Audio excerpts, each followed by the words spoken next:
tomara este segmento para traernos. Consideramos que el humor es uno de los rasgos culturales con los que nos identificamos bastante. Como ayer para los que estuvieron vimos el fútbol, la radio, hoy se trata del humor y él nos va a contar qué elementos de lo que hace al identitario en el terreno de lo familiar, de lo barrial, ¿no es cierto? Le sirven para componer sus actuaciones, sus libretos. Y seguramente nos va a hacer reír un poco también. No sé, no creo, es muy temprano. Bueno, bienvenido, padre. Gracias, muchas gracias. Al contrario, Gracias a vos por estar. Bueno, ¿cómo les va? Bien. En realidad, a mí me gustó la propuesta porque yo me muevo como muy en otros tiempos. Me encanta la idea de venir acá a charlar un poco con ustedes el tema de por qué uno llega, o mejor dicho, desde dónde uno llega a donde llega, en mi caso, al humor. Yo hago stand-up, yo soy actor, no es que soy comediante, pero me desarrollo más que nada ahora últimamente como comediante haciendo stand-up desde un lugar muy local. Yo arranqué en un proyecto cultural que se llamó Banfield Teatro Ensamble, que era acá en Lomas, y arrancamos haciendo como espectáculos de trasnoche, estoy hablando de la década del 2000 y principios de la década del 2000, y arrancamos haciendo una dinámica de espectáculos nocturnos que tenía que ver con un poco lo que es el varieté, que después se puso medio de moda en diferentes grupos y tal, y tenía que ver con esto, con esta idea de llevar un poco el cotidiano al terreno del humor, desde un lugar casi de prueba, ¿no? De laboratorio, porque siempre fue como la posibilidad de acercar el discurso local, sacar un poco del enlatado de lo que en esa época, en los 2000, era la corriente del humor. Me encanta cómo haces así. Gracias, está bien. Hablo del principio de la década del 2000, donde desde un entender cultural y digamos, de época, el humor se derrumbó un poco de lo que venía haciendo. Ya venía bastante derrumbado en los 80 y los 90, donde todo el trabajo sobre el humor, más allá de elementos un poco disonantes, era como...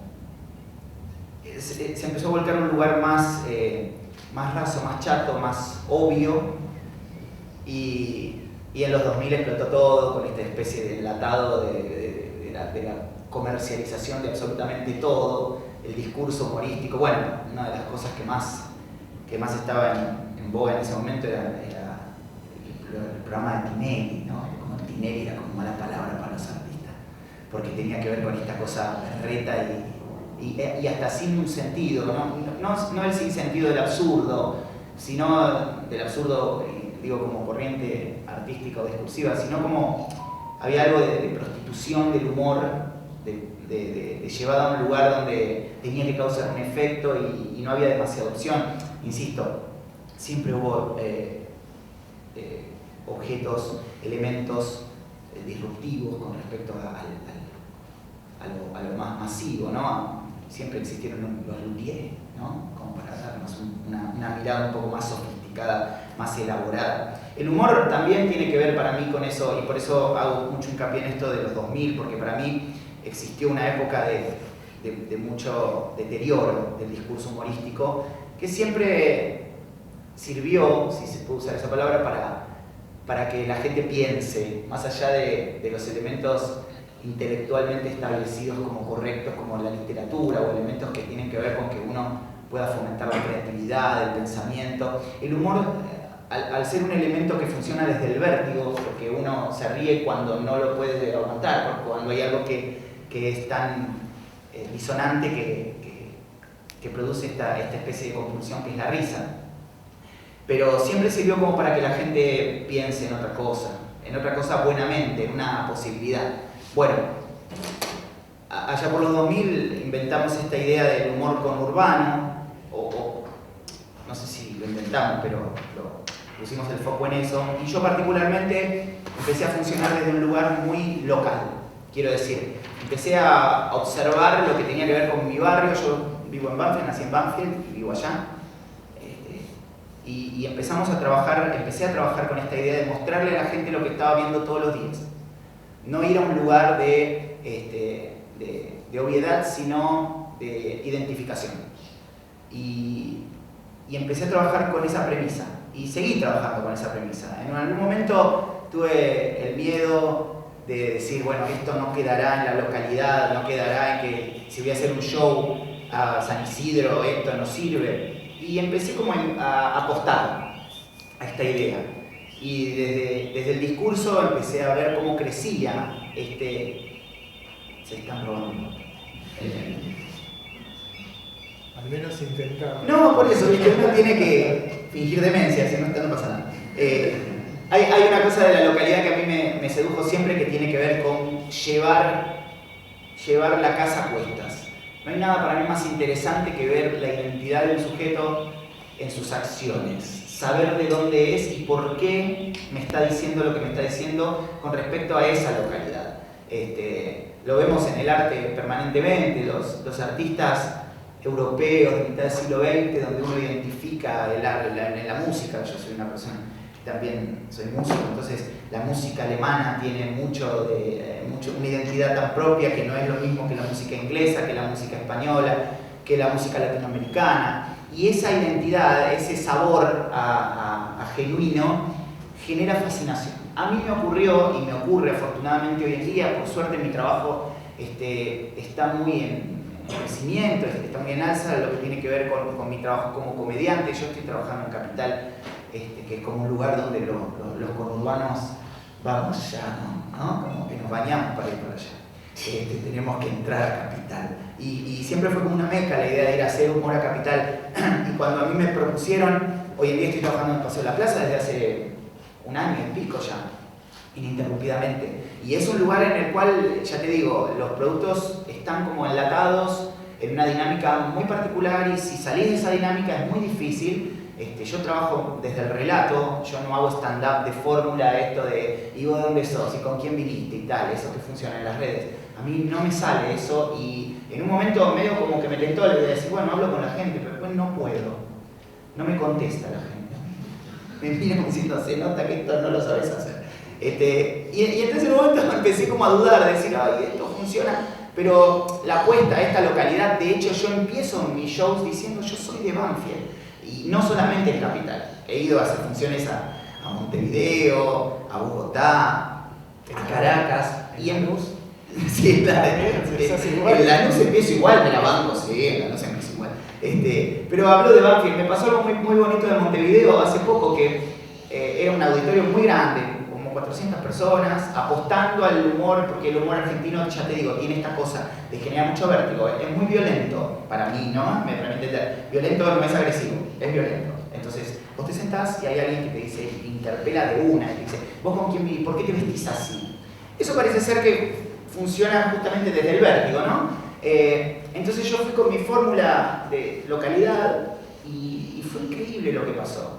Porque, ya te digo, como yo soy actor y trabajo mucho con la imagen, con generar imágenes, empecé a producir mi relato desde un lugar local, y empezó a expandirse en el momento, en Montevideo, el lugar donde jamás había ido, donde la gente probablemente no sepa lo que es Banfield, salvo a un club de fútbol que le cuesta mucho ganar los partidos, pero en general funcionó desde este lugar muy como, a ver qué me trae qué trae en la mochila.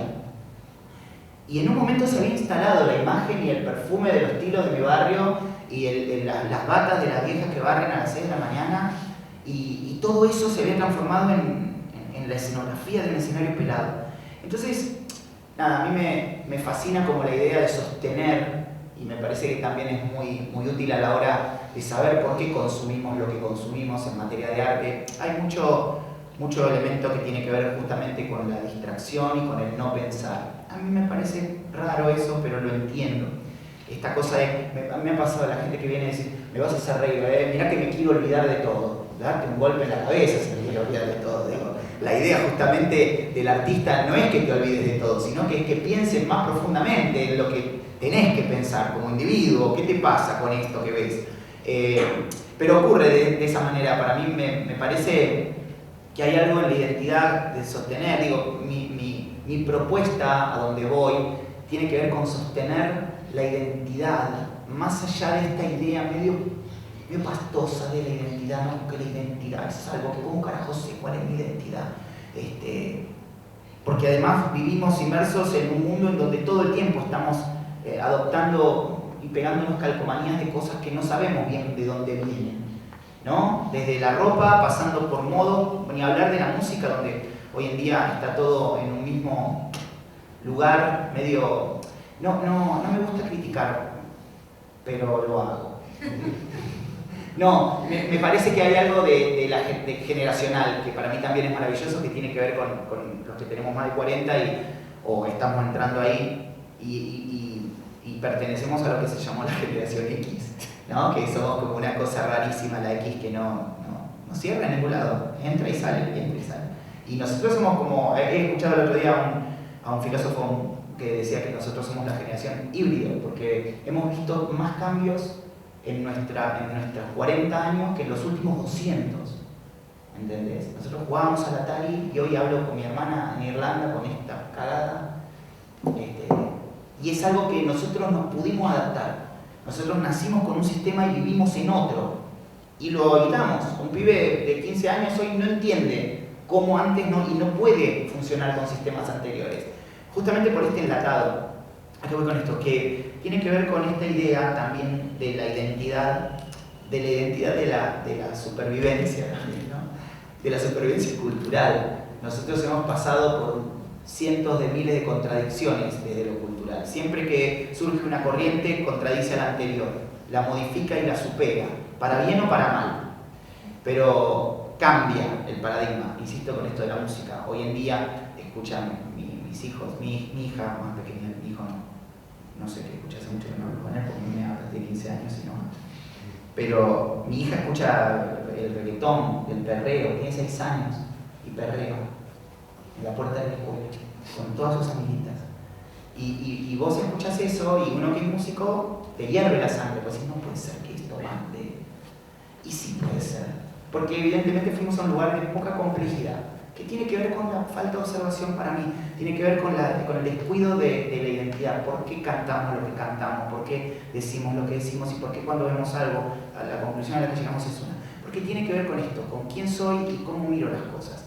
Estamos en una época para mí de desorientación total y de desilusión también, que eso es lo más triste. Por eso a mí me gusta tanto venir a la universidad. Cada tanto vengo, me gusta de verdad, vengo por ahí a buscar a mi sobrina, estoy aquí y tal, y me gusta ver cómo todavía existe, no solamente, antes eran los pibes de escuela, no, ahora hay gente de todas las edades, y existe esta idea de volver a mirar desde un lugar donde entiendo lo que miro, o al menos critico, y criticar significa poner en crisis, ¿no? ¿Por qué esto es así, no es así? Bueno, la falta de complejidad, insisto, la música de hoy en día, voy a la música, por ejemplo, más claro, que tiene que ver con algo donde todos miramos, ¿no? No es mala. Como dice Charlie por ahí, no sé si es música. La música tiene armonía, melodía y ritmo, y hoy falta uno de esos elementos. Entonces por ahí estamos hablando de otra cosa, no de música. Me encanta esa idea. Pero ha perdido complejidad. El arte ha perdido complejidad. En esta idea de desilusión, de falta de búsqueda, porque de verdad, más allá de todo lo que nos pasa puntualmente en nuestro país, que estamos como... ¿Qué va a pasar? Ay, que esto, qué dijo, qué no dijo, y como que toda opinión se transforma en este concepto de posverdad, ¿no? Hay como una especie de cosa más allá de la verdad que es considerada, en otro momento no, y ahora está bueno detenerse ahí. Pero la falta es como el vino, ¿viste? Mi pareja es sommelier y ella estudia los vinos. Y nada, uno desde el lugar de la ignorancia le pregunta, ¿no? Yo le pregunto muchas veces, bueno, el Rutin ¿es un vino y el Termidor no? No, me dice, los dos son vinos. La diferencia entre uno y otro es el nivel de complejidad. No es que uno está hecho con materiales de mierda y el otro lo hacen 5 enanos patagónicos abajo de un No, es la complejidad. Y me parece que ahí radica el punto de análisis en el cual uno tiene que pararse. ¿Por qué la complejidad nos diferencia entre nosotros? ¿Por qué la búsqueda de esa complejidad? Y tiene que ver también con la belleza, que es un concepto ancestral en el cual nos paramos todos y todas, ¿no? Que la búsqueda de la belleza, que se linkea justamente con un montón de búsquedas que tienen que ver con otras cosas. Nada. Si algo no entiende, levante la mano. Yo en un momento me cebo y no paro de hablar y por ahí dicen muy temprano para esta cosa. Pero nada, me gustaría como instalar más que nada este concepto, ¿no? Sobre todo desde el arte, desde el humor, de cómo hacemos los que hacemos humor para hacer que el otro se ría, porque también hay un objetivo y también hay una funcionalidad en lo que hacemos. Nosotros tenemos que hacer reír, los actores tenemos que emocionar, ¿no? Tenemos que emocionar desde algún lugar. ¿Cómo llegamos a ese lugar?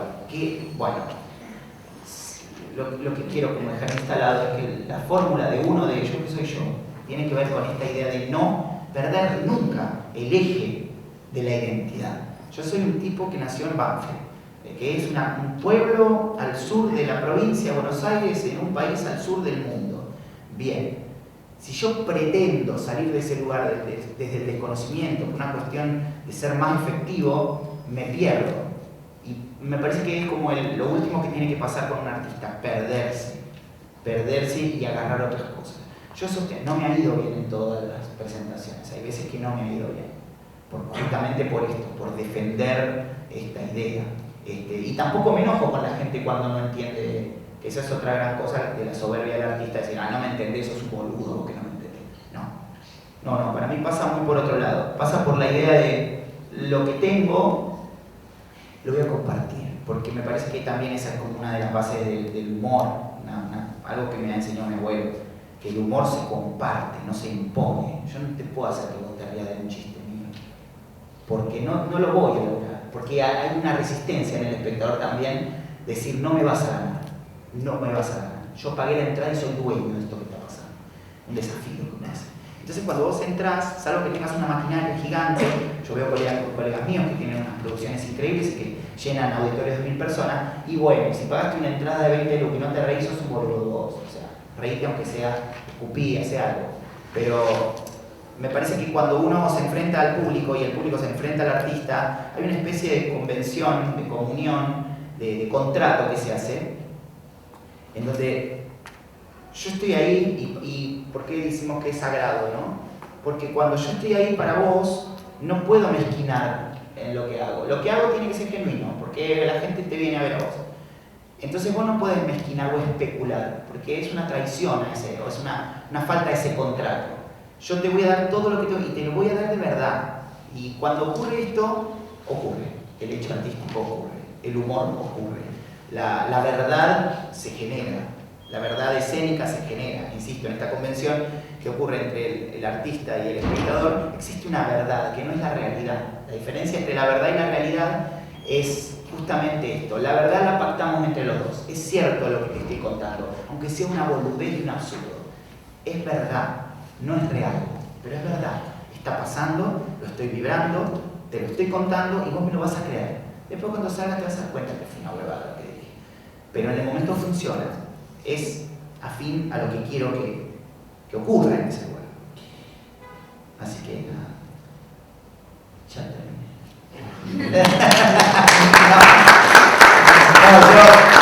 Yo quería saber si alguien quería hacer alguna pregunta. O algún comentario, o algo para decir, o algo siempre. Sí. Consulta. ¿El Banfield del que vos hablas es el mismo Banfield de hoy? En tus relatos. Claro. Cambiarse, digamos. Está todo cambiado. Sí, no, es que... Hay edificios ahora, hay como... Sí. No, es... la idea del Banfield es un nombre. Existe como esta idea de la historia de uno. Y justamente ese cambio es el que enriquece, porque el cambio me permite a mí la comparación, ¿no? Entre lo que fue, entre lo que me dijeron que fue, que yo no estaba, entre lo que es y lo que será, si esto es así ahora. Me parece que esa posibilidad genera el absurdo.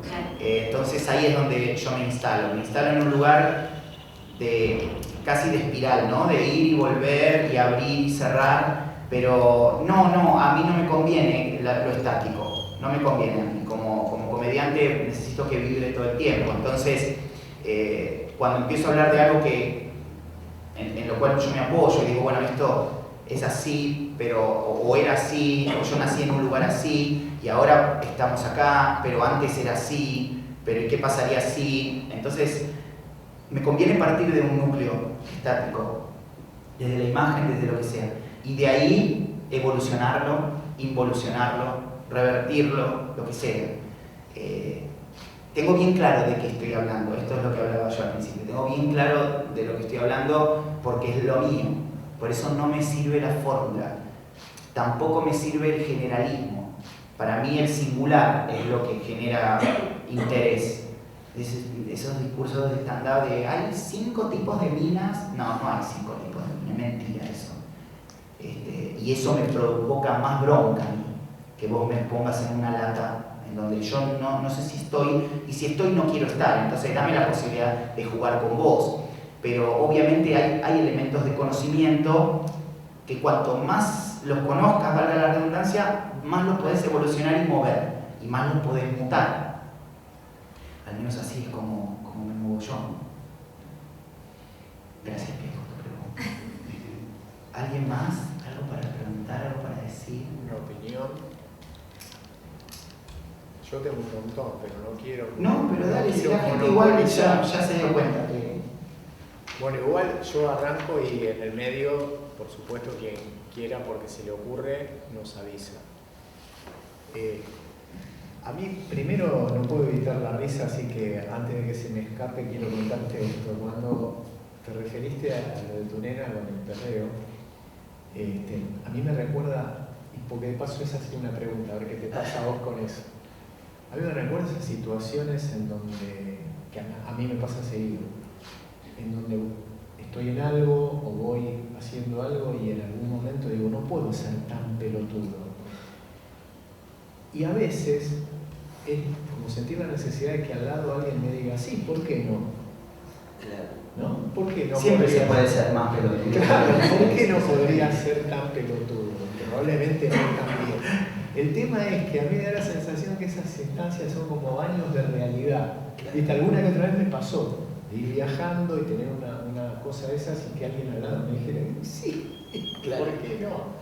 Y es como la sensación, bueno, el baño de realidad, sí. ¿Viste? Como a vos te pasó cuando veías el reggaetón y me veías así, sí. No puede ser. Y el baño de realidad es decir, Sí, es, claro. Es que para mí también hay un vértigo en lo inevitable de la realidad, y esto está bueno. Me encanta la palabra pelotudo, a mí me parece, como decía el negro Fontana Rosa, hay algo en la T de pelotudo que no es cualquier insulto. A mí me parece que ese baño de realidad del que vos hablás es el inevitable, y el tejido del comediante, o del artista, o del... Digamos, estamos hablando de gente observadora, porque lo que genera interés es cuál es tu visión con respecto a esto. Esto es así, ¿no? Digamos, salvo aquellos que crean en la Matrix, esto es un vaso con agua y hay que ser un pelotudo para negarlo. Dentro de los cánones, digo, existen filosofías donde no, en realidad esto es una proyección de las pelotas. Bueno, no, es un vaso con agua. Entonces, ante esta inevitabilidad de la realidad, existe la construcción, y me parece que ahí es donde radica el vértigo, porque todos tenemos una opinión acerca de la realidad. Por más que no quieras manifestarla, todos tenemos una opinión con respecto a la realidad. Esa opinión puede ser más o menos comprometida, pero si yo veo a mi hija perreando con sus compañeritas de 6 años antes de entrar a cantar la oración a la bandera, o perreando la oración a la bandera, que eso es fantástico, ¿no sabes lo que? Los santos. El himno, el grito perrear el himno. Hay algo del absurdo que sucede. Cuando hablamos de absurdo, hablamos de algo que ocurre de una manera absolutamente inesperada y contradictoria a lo que se supone que tiene que pasar. Si yo agarro este vaso de agua y me lo echo en la cara y digo, feliz Navidad anticipada, van a decir, está loco este tipo, porque rompe la linealidad de lo que se supone que tiene que pasar. Con este vaso que es que se lo beba cuando tenga sed. Ahí se produce el absurdo, ahí se produce el vértigo, pero siempre apoyado en esta realidad que vos decís. No se puede negar la realidad. Lo que sí se puede hacer, y es lo que uno hace, es jugar con la posibilidad de esa realidad. Ahí para mí está el gran trabajo. Y ahí tiene que ver esto con lo que vos decías de la compulsión de la risa como Claro. vértigo. Claro, porque para mí todo, en la comedia todo es vértigo. Vos te reís cuando lo que estás viendo, o lo que estás escuchando, lo que estás viviendo, no tiene nada que ver con lo que vos esperás que pase. Vos vas por la calle caminando y una persona se cae con una bolsa de tomates y los tomates van como la bajada de la escalera del acorazado por Yankee. Y vos no podés evitar o asustarte o ese vértigo. Muchas veces cuando lo que pasa en general te genera una ruptura de esa linealidad que uno sostiene de la realidad, digo, genera esta risa. Por eso digo, es tan importante tener noción de esta realidad inevitable, porque ahí es donde radica la posibilidad de uno de divertirse o no. Sí, eso es un poco también lo que me asusta a mí del tiempo que corre. A veces hablando con mi hijo, con alumnos, alumnas y alumnes que tengo, y compañeros, compañeras también, hay una especie como de lavado de la opinión, ¿viste? Lo mismo. Ni hablar de otros aspectos, del aspecto político y tal. Todo es lo mismo, no sé qué tengo para decir, sí que sabéis qué tenéis para decir. Porque no existe ser humano que no tenga nada para decir acerca de algo. Que no tengas ganas o no quieras meterte ahí, lo entiendo tu lugar. Pero no tener nada para decir con respecto a este objeto no existe. No existe. Está en uno la capacidad de empezar o de dedicarse a deformarlo o a formarlo o a entenderlo. Pero me parece que en ese compromiso de la observación y de la opinión empieza a funcionar todo, digamos, todo proceso creativo y expresivo, ¿no? Vos ahí referías al comienzo de los 90. Sí. Y los 90, para alguien que vos incluso mencionabas, existían los Lelutier, por ejemplo, para alguien que trabaja con la identidad, es un momento de disolución. Sí, total. Y de alguna manera lo que estás refiriendo ahora es medio como claro, como la cola, ¿no? La consecuencia. Ese cometa, Sí. como la cola del cometa que entró en los 90. Sí. Yo siento muchas veces que lo que ha pasado, insisto, con la generación nuestra, es que nosotros vimos el final de una era y seguimos en otra que sigue. Que es muy, muy difícil eso. Si vamos al siglo pasado, al final del siglo XIX con respecto al XX, generó suicidios más, ¿te acordás? Sí, claro. Las cosas, digo, de que la gente, claro, el nuevo siglo, la nueva era, pa, chao, no sé qué hacer. Y nosotros la aguantamos, nosotros nos refugiamos en la tristeza. La generación X en los 90 se refugió en la tristeza, del grunge y de Kurt Cobain y del no hay futuro. Y de Tinelli también. Y ahí pudimos ver que, digamos, es algo, para mí es algo. Porque una cosa es no saber dónde carajo apoyarse, pero apoyarse al menos en la tristeza es un punto de partida para construir. Por eso me parece que nosotros, insisto, somos híbridos, porque nacimos en un sistema con una premisa. Nosotros somos hijos de una generación que tuvo que pasar por un montón de cosas que muchas veces no terminaron de entender lo que pasó. Sobre todo en nuestro país, digo, la generación de mis viejos, para mí en muchos casos, y esta es una opinión personal, no terminó de entender qué pasó en los 70, por ejemplo. No lo terminó de entender. Entonces, se generó una opinión suave con respecto a eso, que tiene que ver justamente con esto, con no opinar, con no hacerse cargo realmente, desde un lugar o de otro. Para mí es respetable la opinión, siempre que sea fundamentada y que tenga que ver con este decir.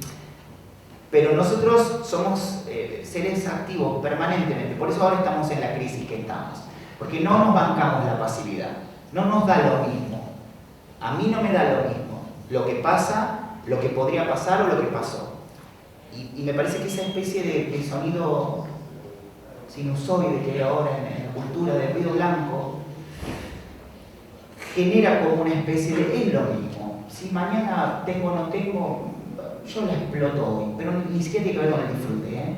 Por eso digo, esta crisis de los 90 ocurrió de manera favorable para los que seguimos y venimos de los 80 o desde los 70, porque justamente fue un pozo generacional, cultural, en donde uno pudo apoyarse. Yo me apoyé en la tristeza, en la desazón, en la incertidumbre, y me apoyé en eso, y construí a partir de eso. No es que me dejé caer, ahí dije, no sé qué va a pasar. No, es una mierda, no sé qué va a pasar de verdad. Bueno, me agarro de eso, y eso me hizo salir. Estamos acá, salimos acá. Y con el eje de la identidad encima. Que no es un detalle. Sin negociar eso. Sin negociar eso, para nada, no se negocia la identidad. Es la muerte la negociación de la identidad. A veces yo me enojo mucho, mi padre es catalán, entonces a veces me enojo cuando él sigue diciendo que es catalán y vivió toda la vida acá. No existe la negociación de la identidad, no existe la prostitución del sentirse de un lugar, no existe. Es mentira además, es mentira, genera como una especie de mentira de la cual uno no sale. Y como toda buena mentira, te la terminas creyendo. Abro de nuevo si alguien quiere decir allá. Bueno, yo me siento medio identificada con algunas cosas porque yo soy de Banfield de toda la vida, corta vida igual, pero... Corta vida, y te agradezco por la parte que le Pero hay algunas cosas que si noto, y son con mis hermanos que son más grandes, que ellos tienen como otra relación con Banfield. Y yo... Como que hay una relación, hay una identidad, pero al mismo tiempo me gustaría ver otras cosas, como buscar otra identidad. Y lo que yo te quería preguntar es si vos sentís como que en el humor, en el futuro vos podrías no cambiar esa identidad, pero buscar como otro, dejar Banfield, vos te verías así. ¿Qué edad tenemos, mi hermano? 18. Bueno, muchísimas gracias por haber venido. Mirá, es que me parece que no pasa por ahí. ¿Tu nombre? Priscila. No pasa por ahí, Priscila. No pasa con dejar la identidad, porque eso es como quién sos vos sos Priscila. Es como yo te preguntara, ¿podrías en el futuro, cuando te recibas, empezar a llamarte Jorge, sabiendo que sos Priscila? Pero por una cuestión de cambiar, ni siquiera por una convicción. La identidad tiene que ver con esa base, con esa materia de la que estás hecha. Yo elijo hoy en día, obviamente que tengo monólogos y tengo espectáculos donde nada que ver. A mí me beneficia y agradezco mucho haber elegido mi profesión. Yo soy actor, insisto, no soy comediante y menos de fórmula. Mis espectáculos vienen desde la creación de personajes y la creación de situaciones y la escritura de situaciones que tienen que ver con esta idea de ficción, que es de formar la realidad hacia una posibilidad poética. No tiene que ver con que uno sea un paisano costumbrista que voy con la camiseta de Banfield y digo, aguante Zitanich. No pasa por ahí. Claro que uno tiene que evolucionar. Y Banfield es Lanús, es San Telmo, es Los Ángeles y Santiago de Compostela, es lo mismo.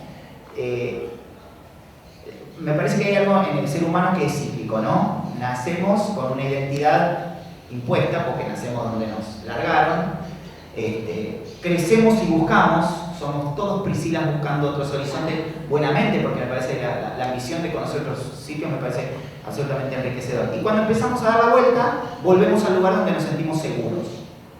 Yo trabajo con Banfield porque lo conozco entero, no geográficamente. A mí Banfield me genera un estado de ánimo, como a mi papá le genera un estado de ánimo Barcelona. Como a vos sos de Banfield también, como a otro le puede generar Lavallol. No tiene que ver con ser landricina y hablar del campo, no tiene que ver con una forma, pero sí tiene que ver con esta base de la cual uno no se tiene que escapar. Podés el día de mañana vivir en Nueva York y hablar en inglés y decir, yo nací en Banfield, es una lala. Pero ese sello sos vos preguntándome, ¿se puede salir de Banfield? ¿Entendés lo que te digo? El punto está siempre ahí. Está buena tu pregunta porque por ahí lo que yo digo no aclara o más bien se confunde en este sentido. Yo no hago stand-up de Banfield. No es Pablo Cordonet presenta stand-up de Banfield, porque me vendría a ver nadie. La gente no sabe.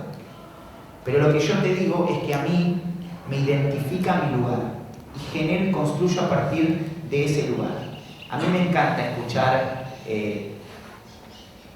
poetas, actores, músicos hablándome de su lugar, ¿no? Esto que hablaba de la música alemana, hablábamos de los 90, todo el rock, el grunge de los 90 es de pueblos obreros de Estados Unidos, de Seattle.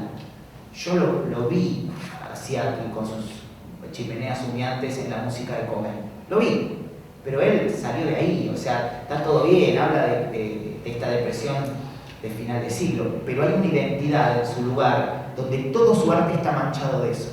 Vos si te pones a analizar, o si te pones a escuchar y a vibrar, no a analizar, no hace falta, porque a veces uno dice, ¿qué es lo que carajo me dijo este tipo que tengo que escuchar?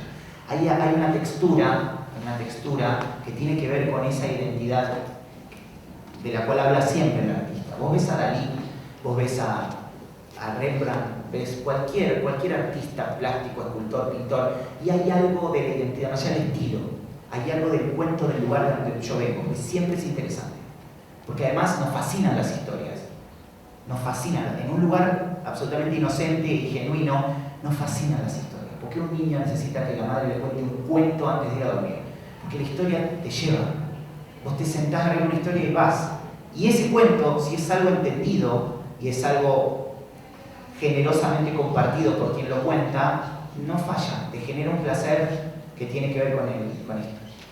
No te vayas de Banfield, sí. Gracias. ¿Alguna otra pregunta, opinión, aporte? Yo en relación a lo de Priscila, en algún momento se me ocurría preguntarte, vos mencionaste, por ejemplo, cuando ibas a San Isidro, si te vas a San Isidro, ¿cómo, a ver si nos contás un poco más, cómo funciona eso? Mira, yo te digo, la primera vez que fui a hacer un evento privado, y no me olvido más de esto, fue el 14 de marzo del 2020.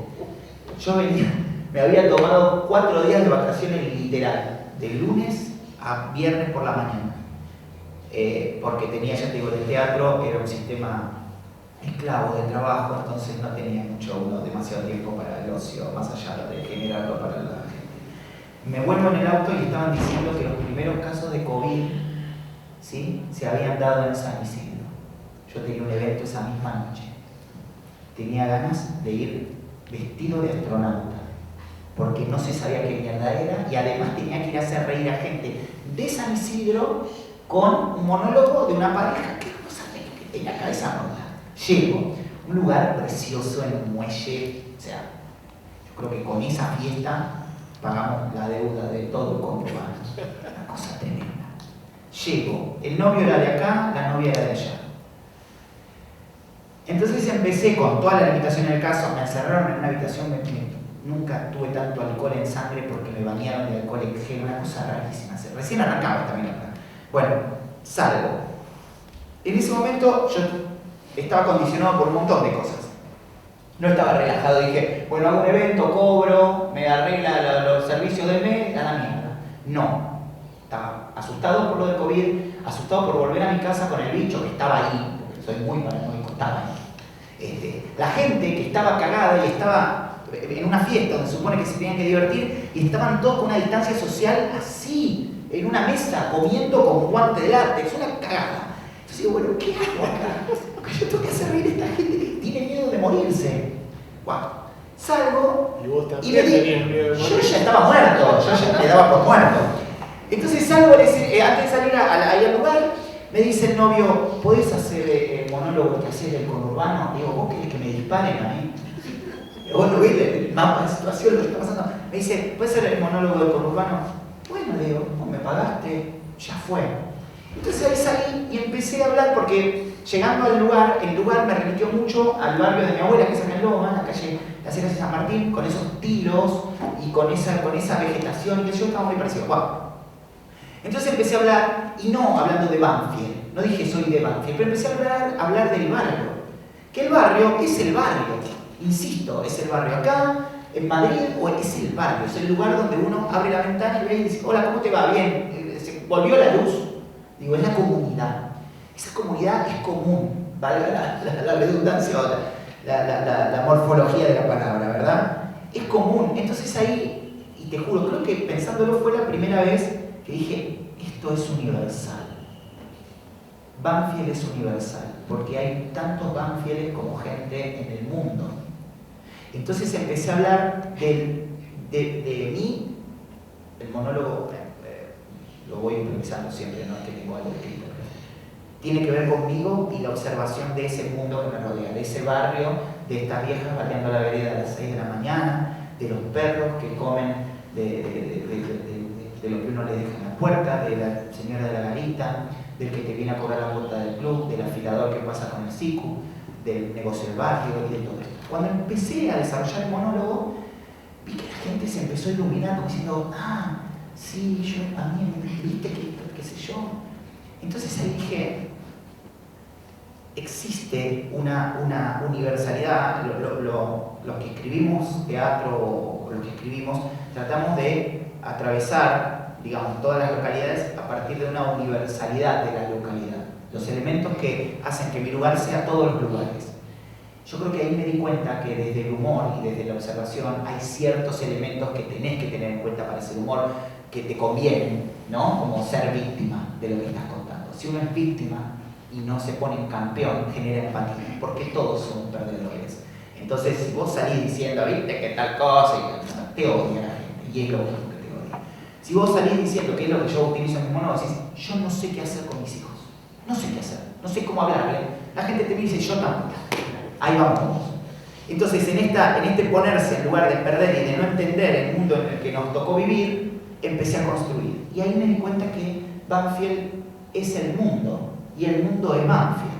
Porque si uno conoce lo que está diciendo, en algún punto voy a reflejar con vos que me estás escuchando.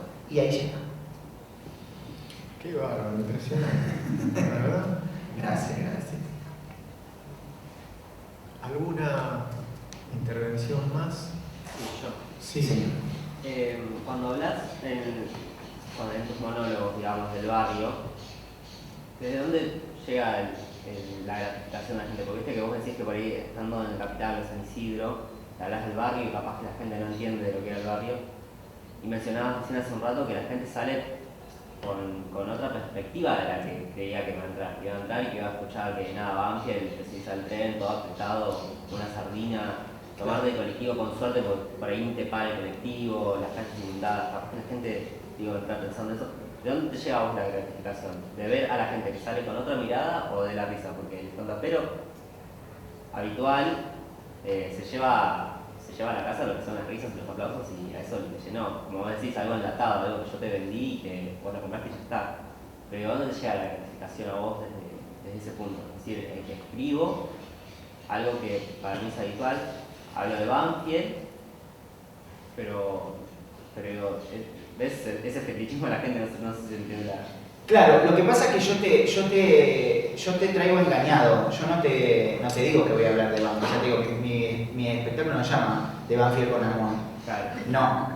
No, es que tampoco es que es siempre lo mismo. Porque ya te digo, yo no escribo mis textos, escribo referencias, escribo boyas desde donde moverme. A mí la gratificación me llega desde el mismo lugar que a un niño, un abrazo. El cariño, el amor es lo que nos busca, todo el resto es todo falopa. Y es lo mismo que me pasa a mí, que le pasa a Connie Ballarini, que le pasaba a George Carlin. Hay algo de la comunicación que trasciende cualquier tipo de objetivo puntual. Obviamente que yo quiero que vengas a ver mi espectáculo y que te rías, porque está para eso el espectáculo, es un espectáculo de comedia. Entonces yo te estoy vendiendo, buenamente, un concepto. A mí la gratificación me llega desde el lugar de entender que el otro se conectó y que lo que yo puedo contarte, yo obviamente tengo un entrenamiento para hacerte reír. Yo sé qué elementos usar. También sé cómo hacerte emocionar. Ahí radica mi laburo de 30 y pico de años de entrenamiento. Un montón de años. Aunque me vista de teenager, no. El oversight, no. ¿Cómo es tu nombre? Mauro. Mirá, yo creo que una de las cosas más interesantes que le pasa a un artista es poder encontrar en el espectador lo que se denomina feedback. los elementos artísticos expuestos reciben o emiten una energía que recibe el espectador y eso lo devuelve, desde una opinión, desde una risa, desde donde sea. Obviamente yo estoy buscando la risa y hay funciones donde me voy a las puteadas porque digo, no se rió nadie. No digo, gente boluda no entiende. No, digo, ¿qué me pasó a mí que no se rió nadie? ¿Por qué no tuve la potencia de comunicar lo que quería comunicar que no funcionó? Afortunadamente, y modestia aparte, no me pasa eso.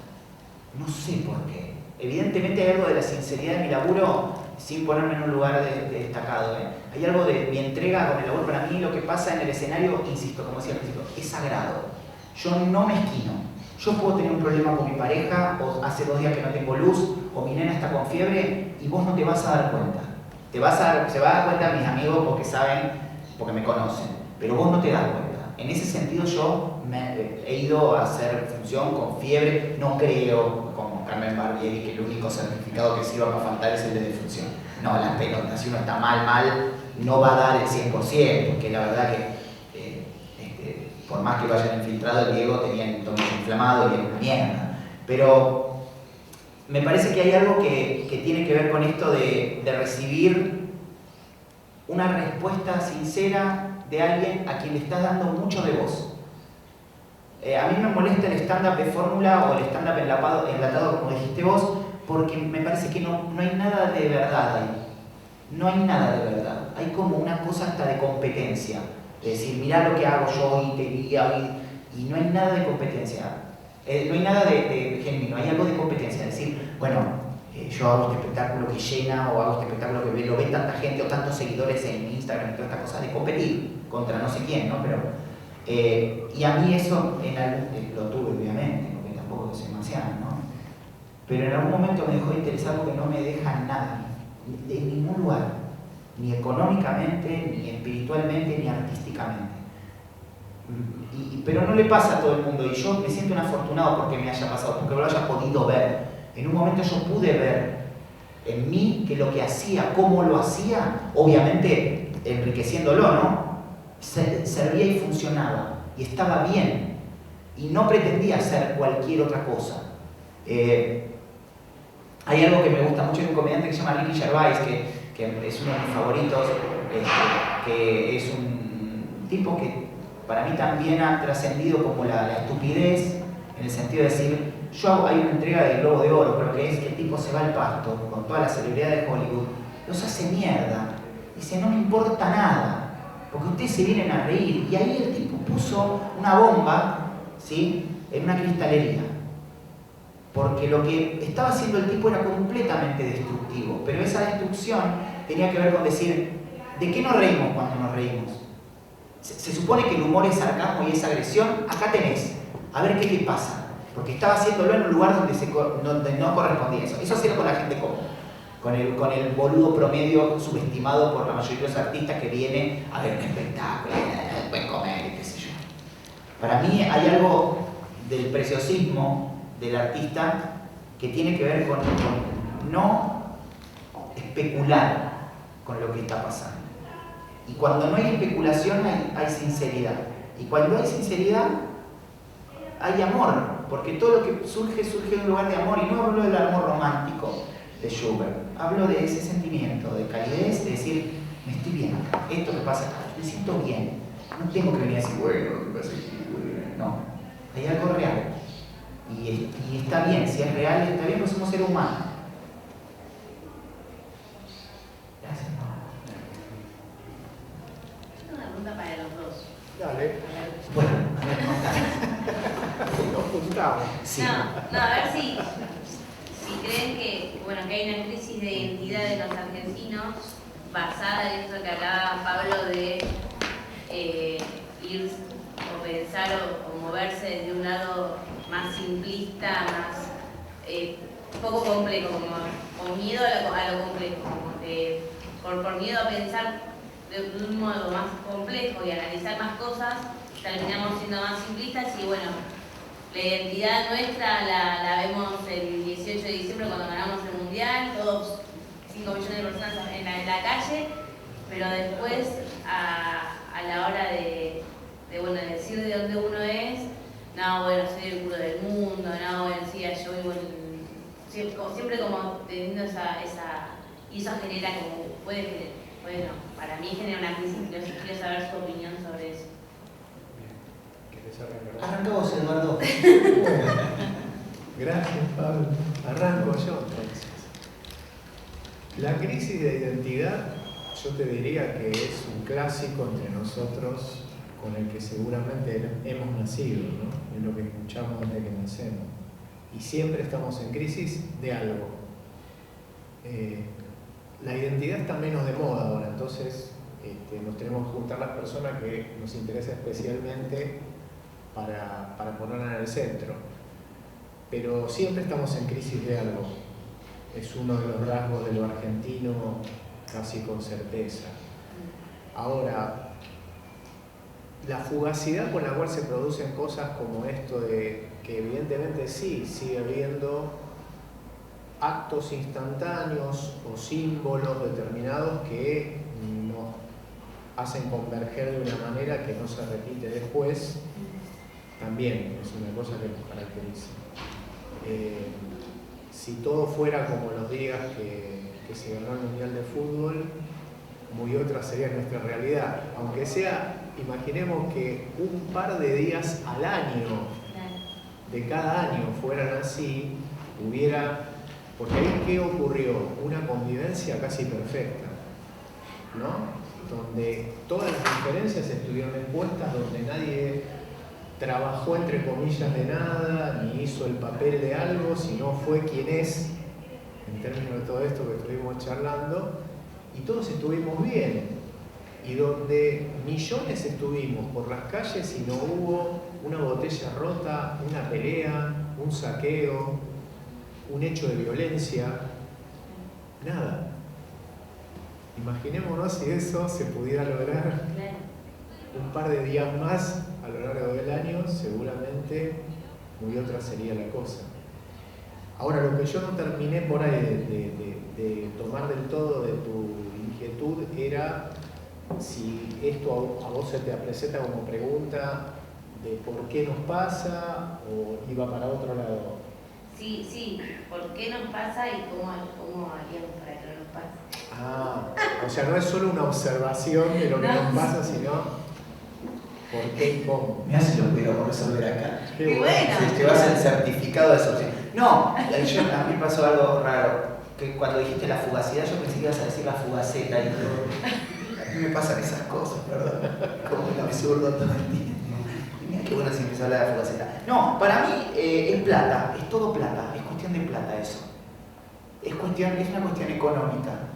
Porque cuando uno dice el culo del mundo y qué sé yo, alude a que en otros lugares está mejor. Y lo que pasó con lo del mundial fue que nos olvidamos por un momento de que estábamos en una crisis económica. Y si no alcanzaba para comprar un kilo de papas, venía la verdulera y te decía, llevar, total, somos campeones del mundo. Y tiene que ver para mí con ese estado digamos, de certeza.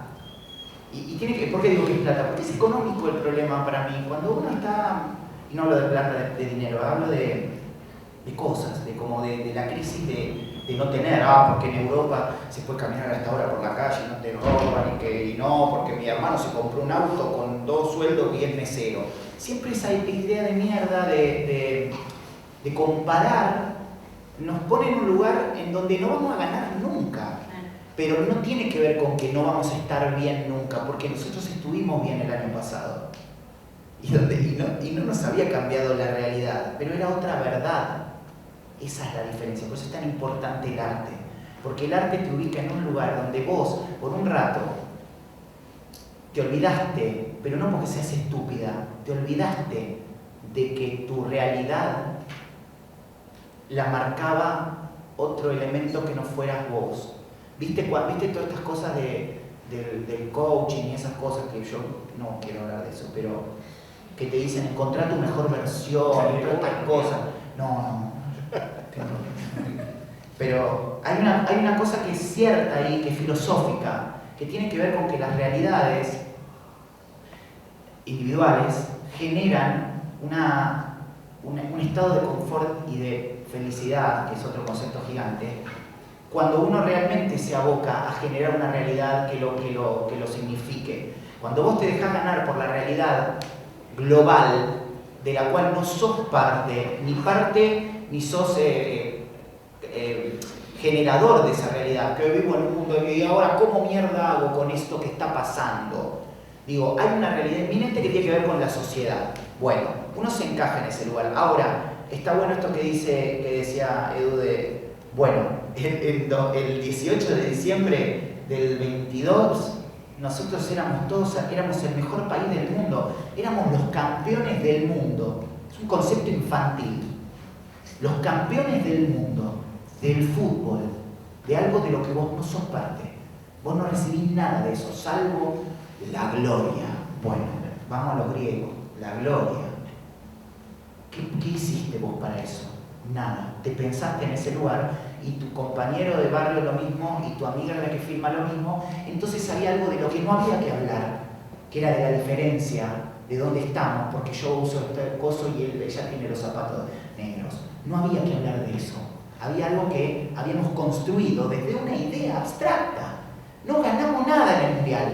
Nada. De hecho, pasó, te digo, como mucho, 2 semanas y nos estamos reputeando. ¡Arrancá, hijo de puta! Mirá, con ese auto de mierda, ¿cómo salís a la calle? Pero una semana antes estábamos a los besos. Yo estaba a los besos con gente de Maipú y Alsina, con olor a chorizo, porque era domingo y veníamos del asado. Y en otro momento, te cruzás de vereda, ¿por qué te me afana? Y en ese momento construimos una realidad feliz. Insisto, mirá la trampa que nos ponemos. Por eso es tan importante la ficción, es tan importante el arte y los espacios de construcción, porque no sirve de nada si yo voy a hacer un stand-up y vos salís y decís, ¿qué pasó? No sé. Si vos no te comprometés, si no agarrás algo de eso, si no aprender quiere decir agarrar algo de lo que pasa, sos un pelotudo con mucha T, ¿no? Porque de verdad las realidades se construyen, porque las verdades generan realidades. Es verdad que nosotros fuimos felices en el 18 de diciembre del 22. Es verdad que fuimos campeones del mundo. Ahora, la realidad de eso no existe. La construimos. ¿Quién no ama a Messi, yo digo? ¿Quién no ama a Messi? Yo lo veo a Messi y lo quiero. Y a mí el fútbol no importa un carajo, pero yo lo amo a Messi. No lo conozco. No existe. Puedo amar a Penélope Cruz también por otros motivos. Pero digo, me pasa que lo amo, es mío Messi, y es mi amigo, y es mi amor, porque me dio la Copa del Mundo. Yo no la tengo en mi casa, la Copa del Mundo. No sé dónde está, no sé si existe, no sé si no le hicieron en impresora 3D, pero él me dio algo, me inventó una realidad, ¿sí? Con el consentimiento del mundo entero en el que vivimos, que se transformó en felicidad.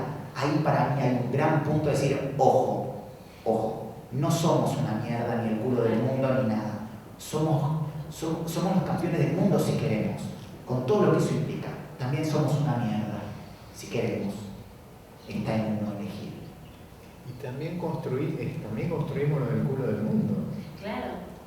Porque el culo del mundo es una construcción que tiene que ver con cómo nos pensamos nosotros mismos, sobre todo ahí en ese caso en función de cómo nos hicieron pensar, cómo nos formatearon.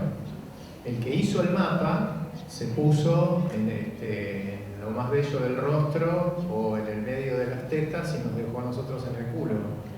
Ahora, si nosotros pudiéramos dar vuelta el mapa, ya no seríamos nosotros los que estuviéramos en el culo, pero no tenemos el poder de dar vuelta al mapa.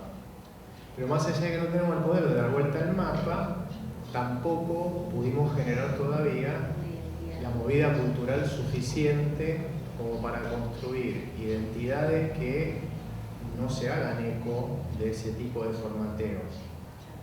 O sea que construimos las dos cosas, ¿no? La más linda y la más fea, la mejor y la Es que peor. también es un gran ejemplo lo del fútbol para mí, sobre todo en un país como este donde el fútbol está tan valorado o sobrevalorado para algunos de nosotros. Pero es como, para mí es como un gran punto de partida y no nos tenemos que olvidar de eso, de verdad. Cuando uno genera algo, se siente feliz. Mi viejo siempre me dijo como, vos hacé.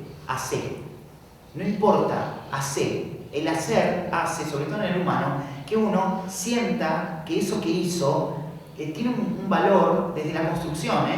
Entonces, nosotros hicimos algo, generamos una realidad por unos días.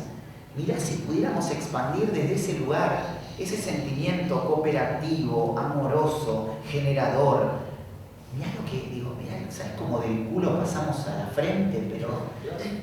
Pero es una decisión también. También en una época donde pasa al revés, el culo está tan sobrevaluado, que mejor hoy que un buen culo. Sin embargo, nosotros no tampoco. Pero nosotros no somos un buen culo. Pero no nos podemos pensar como un buen culo. No, claro, pero por eso digo, bueno, a mí me pasó también, más allá de lo del fútbol, me pasó mucho después del 2003, cuando después de la crisis del 2001, donde toda mi familia se fue a vivir a España, en el 2003, cuando se empezó a regenerar la idea de identidad latinoamericana, con esta idea de los gobiernos más populares y todo eso, a mí personalmente me pasó que empecé a sentir un sí. Yo soy, insisto, actor, tuve un centro cultural que mi viejo, cuando se fue en 2001, me dijo la frase hermosa: ustedes, porque ya era español, cuando arriba la ven, ustedes van a terminar como Colombia, me dijo. Yo dije, chao papi, yo también te voy a extrañar. Y cuando empecé a generar desde ese lugar, donde había una gran apertura desde lo cultural, como en todo proceso de crisis, donde lo cultural emerge porque es un páramo para la desolación en todos los otros sentidos, empecé a sentir esa idea de qué bueno formar parte de esto, porque tenemos el poder de la creación, tenemos el poder de generar cosas y qué sé yo. Insisto, las verdades se construyen, las verdades se construyen. Hay una cuestión que hay una realidad que nos marca, que nos muestra cuáles son los materiales con los que tenemos para trabajar. Pero las verdades se construyen. Si pudimos ser campeones del mundo, y no es un discurso motivacional, si pudimos inventarnos la realidad y generar la verdad de ser campeón, ser mejores que un sueco, ¿entendés? Que un suizo, que un danés, que todos dicen, no, pero que en Dinamarca esto no pasa. Nadie vive en Dinamarca, se mata la gente. Una mierda, no hay sol. Pero eso está siempre, ¿no? Por eso no pasa. Por eso, exactamente.